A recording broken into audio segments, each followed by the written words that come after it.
दोस्तों, इस दुनिया में हर किसी का कोई ना कोई पड़ोसी होता है। वो चाहे हमारे घर का पड़ोसी हो या राज्य का पड़ोसी या हमारे देश या प्लेनेट और स्टार का पड़ोसी क्यों ना हो। और हम तो ठहरे एस्ट्रोनॉमी लवर्स, इसलिए प्लेनेट और स्टार्स के अलावा हमें किसी और पड़ोसी से कोई वास्ता नहीं। और ऐसे ही हमारे सोलर सिस्टम का भी एक पड़ोसी स्टार सिस्टम है।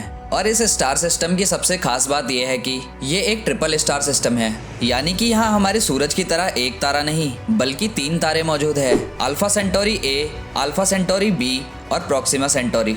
इस पे हॉलीवुड की कई सारी मूवीज भी बन चुकी है और हमारे वैज्ञानिकों की नज़र इस पर कई सालों से टिकी हुई है, क्योंकि ट्राई स्टार सिस्टम होने के अलावा ये तारामंडल कई रहस्यों से भरा हुआ है, जिनमें कुछ जीवन की संभावनाओं को भी जन्म देती है।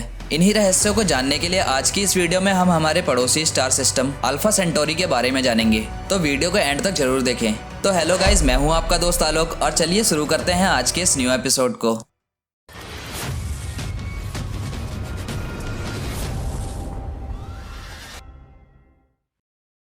अल्फा सेंटोरी ये हमारे सोलर सिस्टम का सबसे नज़दीकी स्टार सिस्टम है, यानी कि रात के आसमान में दिखने वाले तारों में से सबसे नज़दीकी तारा।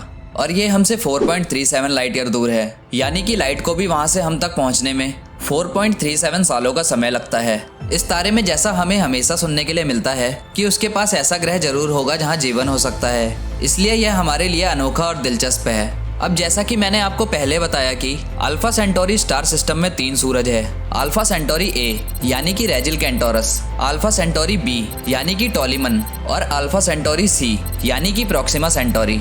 अल्फा सेंटोरी ए और अल्फा सेंटोरी बी एक दूसरे से केवल 11.2 एस्ट्रोनॉमिकल यूनिट की दूरी पर है, यानी कि हमारे सूरज और सैटर्न के बराबर दूरी पर। ये दोनों मिलकर एक बाइनरी स्टार सिस्टम बनाते हैं, जिसे हम अल्फा सेंटोरी ए भी कहते हैं। बाइनरी स्टार्स वो होते हैं जो कॉमन बेरी सेंटर के अराउंड ऑर्बिट करते हैं। ये दोनों स्टार्स हमारे सूरज की ही साइज के हैं, जबकि प्रॉक्सिमा सेंटोरी जो अल्फा सेंटोरी ए और बी के मुकाबले पृथ्वी से सबसे ज़्यादा नज़दीकी तारा है, फिर भी ये आसमान में बहुत मुश्किल से दिखाई देता है। पर अल्फा सेंटोरी ए और बी को हम आसानी से आसमान में देख सकते हैं। अब ऐसा इसलिए है क्योंकि इन दोनों स्टार्स की ब्राइटनेस प्रॉक्सिमा सेंटोरी से ज़्यादा है। प्रॉक्सिमा सेंटोरी एक रेड डॉर्फ स्टार है और ये आकार में हमारे प्लेनेट जुपिटर से करीब 1.5 गुना बड़ा है। साल 2016 में प्रॉक्सिमा सेंटोरी के गोल्डीलॉक जोन में ऑर्बिट करते हुए एक ग्रह की खोज की गई थी, जिसका वातावरण काफ़ी हद तक पृथ्वी की तरह बताया गया था। इसके अलावा यहाँ महासागरों के होने की भी बात की गई थी और इस ग्रह का नाम प्रॉक्सिमा सेंटोरी बी रखा गया है। ये ग्रह प्रॉक्सिमा सेंटोरी बी अपने तारे प्रॉक्सिमा सेंटोरी से करीब 7.5 मिलियन किलोमीटर दूर है, मतलब ये अपने तारे से बहुत नज़दीक है। और ये नज़दीकी सन और मरकरी के बीच की दूरी से भी 7 गुना ज़्यादा है और इसका टोटल मास पृथ्वी के मुकाबले करीब 1.17 गुना ज़्यादा है, यानी पृथ्वी से लगभग थोड़ा सा बड़ा है।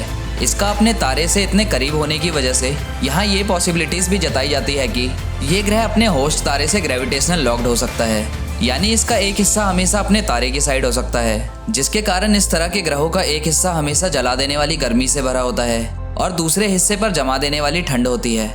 जैसा कि हमारा मून पृथ्वी से ग्रेविटेशनल लॉक्ड है, जिसका एक ही हिस्सा हम हमेशा देख पाते हैं। वैसे तो प्रॉक्सिमा सेंटोरी बी अपने तारे से काफ़ी ज़्यादा करीब होकर परिक्रमा करता है, जिसके कारण यहाँ पर एक साल केवल पृथ्वी के 11 दिनों के बराबर होता है। लेकिन अपने तारे के इतना करीब होने के बावजूद इस ग्रह का तापमान काफ़ी नॉर्मल है, क्योंकि प्रॉक्सिमा सेंटोरी एक रेड डॉर्फ स्टार है जिनका आकार और तापमान कम है, पर इनका गुरुत्वाकर्षण बहुत ज़्यादा होता है। अगर बात की जाए अल्फा सेंटोरी तक पहुंचने की, तो फिलहाल तो ये पॉसिबल नहीं है, लेकिन विज्ञान की दुनिया में फ्यूचर में कुछ भी इम्पॉसिबल है ये कहना मूर्खता होगी। लेकिन आज की टेक्नोलॉजीज़ के हिसाब से अगर इंसानों द्वारा बनाया गया सबसे तेज पार्कर सोलर प्रोब भी अपनी 70,000 किलोमीटर की स्पीड से वहाँ जाए तो इसे वहाँ पहुँचने में करीब 75,000 सालों का समय लगेगा। लेकिन हमारे वैज्ञानिकों ने ऐसी टेक्नोलॉजी डेवलप कर ली है जिससे हम यहाँ बैठे बैठे ही वहाँ की स्थितियों को जान और समझ सकते हैं, और ये सब पॉसिबल है हमारे पावरफुल टेलीस्कोप्स की वजह से। हमारे वैज्ञानिकों ने कई पावरफुल टेलीस्कोप्स बनाए हैं, उन्हीं में से एक है हबल स्पेस टेलीस्कोप। इसका नाम तो आपने कई बार सुना होगा, क्योंकि ये वो टेलीस्कोप है जिसने सालों से हमारे वैज्ञानिकों को स्पेस में मौजूद ऐसी ऐसी जानकारियाँ दी हैं जिसे सोचना तक इम्पॉसिबल लगता था। और आज के समय में जेम्स वेब स्पेस टेलीस्कोप की ऐतिहासिक डिस्कवरीज से सभी हैरान हो चुके हैं। शायद ये पॉसिबल ही ना होता अगर हबल स्पेस टेलीस्कोप कभी बना ही ना होता, क्योंकि जिन अविश्वसनीय तस्वीरों को JWST ने कैप्चर किया है उनकी नींव तो हबल ने पहले से ही रख दी थी। आज के समय में दुनिया इंतजार कर रही है कि कब जेम्स वेब स्पेस टेलीस्कोप को अल्फा सेंटोरी की ओर मोड़ा जाएगा और कब ये ऐसी जानकारी इंसानियत के सामने रखेगा जो हमें हैरान कर देगी। शायद जल्द ही वो समय भी आएगा। जब हम अल्फा सेंटोरी के अनगिनत रहस्यों को जानेंगे। दोस्तों, आपको क्या लगता है कि वैज्ञानिक ऐसी टेक्नोलॉजीज को डेवलप कर पाएंगे जिससे वहां जाया जा सके, और क्या वहां के रहस्यों से पर्दा उठा पाएंगे? हमें नीचे कमेंट करके जरूर बताएं। और अगर आपको जानकारी पसंद आई तो वीडियो को लाइक और चैनल को सब्सक्राइब जरूर करें। मैं मिलता हूं आपको अपनी नेक्स्ट वीडियो के साथ। तब तक के लिए बाय, जय हिंद।